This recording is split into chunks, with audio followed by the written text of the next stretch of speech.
Today, I want to talk about the elephant in the room. In this case, this room itself. What does it mean for a Franciscan to take a vow of poverty? For those who have followed me on my blog for years, you know that this is a big issue for me, something that I've struggled with ever since I entered and that I've written a lot about. But for those who only know me through YouTube, this might be a bit confusing with the little snippets of my life you get to see.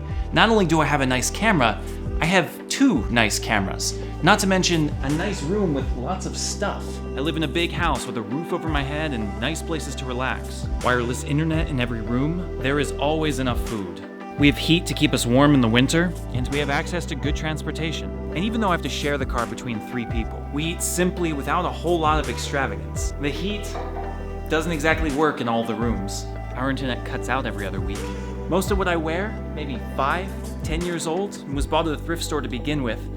And if you were to pack up everything I own in my room, it could and has all fit into one car. And even still, you would not consider me poor by any definition of the word. This is without even mentioning things like education, healthcare, a provincial bank account, our good standing in the church as Franciscans, and a host of other things that offer us comfort that the poorest of the poor don't have.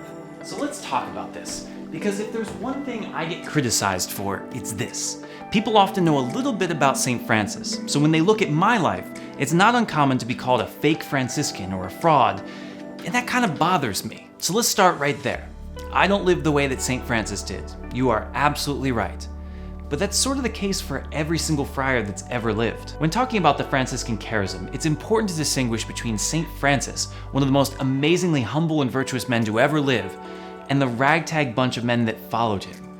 Can we really expect that all or any of these men to live as St. Francis did? The reality of the Franciscans is that even at the beginning, even when Francis was still alive, the brothers were fighting over how to define poverty. Some wanted to build big houses so that they could serve more people. Some wanted to live on nothing but bread and water so that they could imitate Francis as closely as they could. But really, most were just normal guys that fell somewhere in between. I will never forget visiting one of the old Franciscan houses in Italy. Built around the 1500s, it was incredibly austere. The bedrooms were so small you could touch both walls with your arms. There was this tiny little courtyard in the center, a dining room, a chapel, and that was it. Looking at it from today's standards, it was easy to feel bad about the way I live as a Franciscan. But here's the thing, they didn't live in that house today. They lived in that house in the 1500s. And who in the 1500s could afford a house with a courtyard? As small as it was, who in the 1500s could afford to have their own room? The poor certainly couldn't, but the friars could. And did. As easy as it is to look at St. Francis and the early friars with nostalgia, longing for the true poverty they lived, and looking on the modern iterations as fakes or frauds, the history of the friars is a bit more complex. The Franciscans, including St. Francis himself, have always had more than the poorest of the poor. But doesn't that sort of go without saying? The truly poorest in society live in destitution. In order to win poverty, to be the poorest of the poor, we'd have to live alone on the street and die of starvation. Anything less, and there would always be someone poorer than us. Having more than the poor is not an indictment of our charism. It's just a reality of the world we live in, and a reminder that poverty, as such, is not our ultimate goal.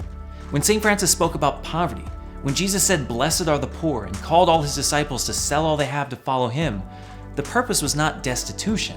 Poverty was never an end in itself. For St. Francis, wanting to imitate Jesus, wealth and power and status were all barriers to authentic discipleship, not because they were evil in themselves, but because they offered people a false sense of control. Having lots of stuff took people's attention away from what was truly important, loving God and serving neighbor. When we look at the actual writings of St. Francis, particularly his admonitions, the word poverty doesn't appear as much as one would expect. He doesn't talk much about material possessions or fasts. In fact, he often offers exceptions to these things for the brothers who are not strong enough. No, the word that's most pronounced in Francis's writings is not poverty, it's humility.